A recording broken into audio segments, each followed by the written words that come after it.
दीदी जी। ओम शांति। ओके। तो बाबा ने जैसे कहा कि बाबा जो है किसी को कोई फोर्स नहीं करते हैं। हाँ, और मतलब बाबा जो है हमें ट्रू बात बताते हैं कि आप इन इन बातों को फॉलो करेंगे तो आपके जीवन में ये परिवर्तन आएंगे। लेकिन अगर कोई आत्माएं हमारे मतलब वो हमारी ही चलन के कारण बाबा के ऊपर उंगली उठाते हैं तो उसमें हमें संशय नहीं लाना है, हमें खुद को परिवर्तन करना है ना। हमें ये नहीं सोचना है कि हमें जैसे हम ज्ञान में आए तो ऐसे ऐसे हो गया और ही लोग हमसे एंटी हो गए, प्रभावित होना तो दूर, वो हमारे और ही एंटी हो गए। कई बार होता है ना, हमें इससे संशय आ जाता है। तो बाबा कहते वो संशय नहीं लाना है, हमें जो है अपने को इम्प्रूव करना है और ऐसी बहुत सी बातें होती हैं उनको इग्नोर करना है। हमें खुद को ही एम्पावर करना है और कॉन्फ्लिक्ट में नहीं आना है, अपनी चलन को हमें चेंज करना है और जैसे कि बाबा को प्रत्यक्ष करना है कि ये सब जो शास्त्रों में जो बातें लिखी है ना, इसके इसके अपोजिट जो राइट बातें हैं, अगर हम वो सिद्ध करते हैं अपनी चलन से, कि परमात्मा आते हैं तो हमारे चलन को, हमारे संस्कारों को बहुत ही एक श्रेष्ठ श्रेष्ठ दिशा देते हैं, हमारे चरित्र का उत्थान करते हैं। अगर हम ये अपने चलन से उनको एक मैसेज देते हैं तो ये जैसे कि हमने बाबा को प्रत्यक्ष किया और उन शास्त्रों का हमने जो एक एसेंस था, जो ट्रुथ था, वो डिपिक्ट किया वर्ल्ड को। तो बाबा ये चाहते हैं हम हर एक बच्चे से कि हम उन सब बातों का जो ट्रू एसेंस था, जो बाबा समझाना चाहते थे दुनिया को, वो हम समझा सकें। तो हमें हर एक आत्मा के ऊपर बहुत बहुत जिम्मेवारी है। और बाबा हमें रोज उस जिम्मेवारी का एहसास दिलाते हैं, इतनी पालना देते हैं ताकि हम जो है, जो बाबा की प्रत्यक्षता है वो अच्छे से कर सकें। तो इन्हीं शुभ भावनाओं के साथ हम सब आत्माएं, हम सब बाबा के बच्चे, श्रेष्ठ बच्चे, ऊंच और महान बच्चे बाबा को प्रत्यक्ष करेंगे। ओम शांति।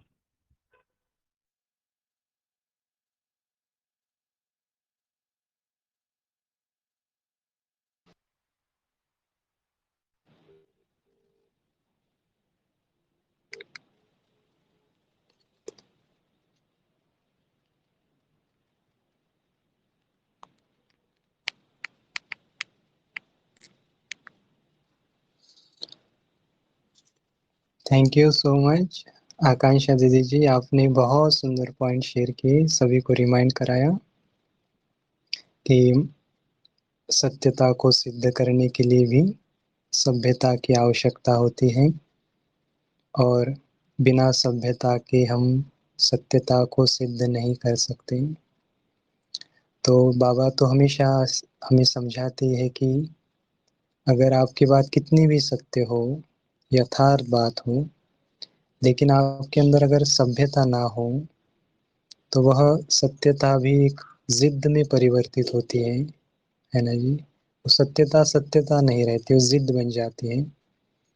तो बाबा कहते हैं हमारे अंदर जिद नहीं होनी चाहिए, हमें कोई बात सिद्ध नहीं करनी है किसको, हमें तो खुद को ही ऐसे एम्पावर करना है, खुद को ही ऐसे एक स्वरूप बनाना है ज्ञान का, जो सभ्यता के आधार से ही सत्यता सिद्ध हो जाए। तो बहुत सुंदर बात कही दीदी जी ने, हमें बहुत अच्छी लगी कि हम सभी, हर एक आत्मा एक रिस्पॉन्सिबल सोल है और हमारे ऊपर बहुत बड़ी एक जिम्मेवारी दी है भगवान ने जैसे।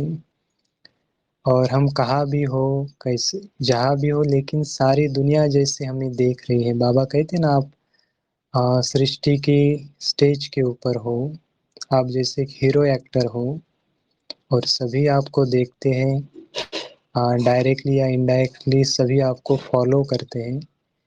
तो आपके हर संकल्प में, बोल में और कर्म में वही श्रेष्ठता होनी चाहिए, क्योंकि सभी आपको देख रहे हैं। तो जब हम यह याद रखेंगे कि हम एक हीरो एक्टर हैं, विश्व की स्टेज पर हैं, तो यह स्मृति हमें समर्थ बनाएगी।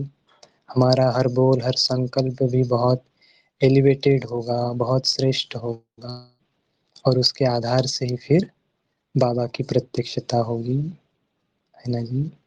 तो हमें अपने चाल और चलन से बाबा को प्रत्यक्ष करना है। अपनी स्वस्थिति को श्रेष्ठ बनाना सबसे बड़ी सेवा है। तो सच्ची सेवा किसको कहते बाबा? अपनी स्वस्थिति को श्रेष्ठ बनाओ, यही सबसे बड़ी सेवा है।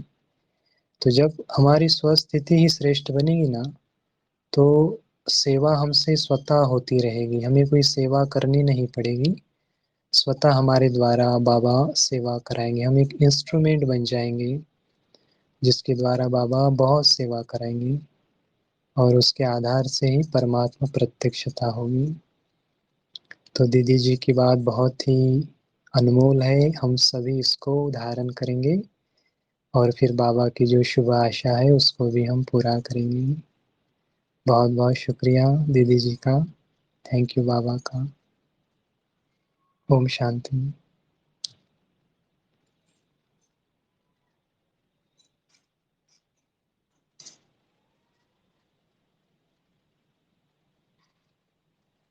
और भी अगर किन्हीं को कुछ शेयर करना हो तो प्लीज़ आप शेयर कीजिए।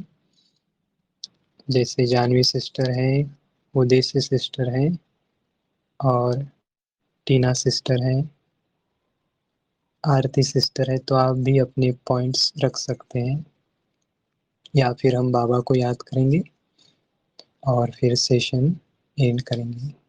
ओम शांति।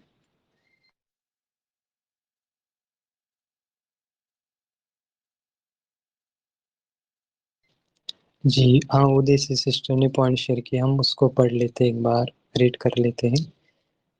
एक्चुअली हमें दिखाई नहीं दिया था, सॉरी सिस्टर। तो तूफान तो माया के बहुत आएंगे, बॉक्सिंग में हारना नहीं है, उस्ताद समर्थ बैठा है, माया भी कोई कम नहीं है, परंतु ऐसे थोड़ी है कि सबको हराएगी। अभी तुम तो समझते हो पहलवान कौन है, माया पर जीत पाने वाले बरोबर ब्रह्मपुत्रा, ब्रह्मा सबसे पहलवान है जी। तो बाबा ब्रह्मा बाबा कहते थे ना कि सबसे पहले तूफान मेरे पास आता है ना जी। तो बाबा कहते हैं कि मैं सबसे आगे हूँ, तो मुझे ही बहुत सामना करना पड़ता है माया का भी, और जो भी अपोजिशन होती है उसका भी सामना किसको करना पड़ता है? ब्रह्मा बाबा को ही करना पड़ता है।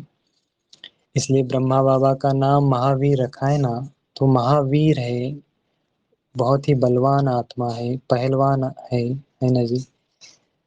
तो बाबा कहते कि आप भी ऐसे पहलवान बनो, माया के तूफानों में हार नहीं खाओ, है ना जी। बहादुरी से माया का सामना करो और उस पर विजय प्राप्त करो जी। बहुत बहुत शुक्रिया उदेसी सिस्टर, आपका बहुत सुंदर पॉइंट आपने सबको रिमाइंड कराया। माया आपके कमजोर संकल्प है, बाबा भगवान है, तो आप खुद देखो कौन शक्तिशाली है। बाबा ही सबसे शक्तिशाली है, माया तो ऐसे कुछ भी नहीं है ना बाबा के आगे।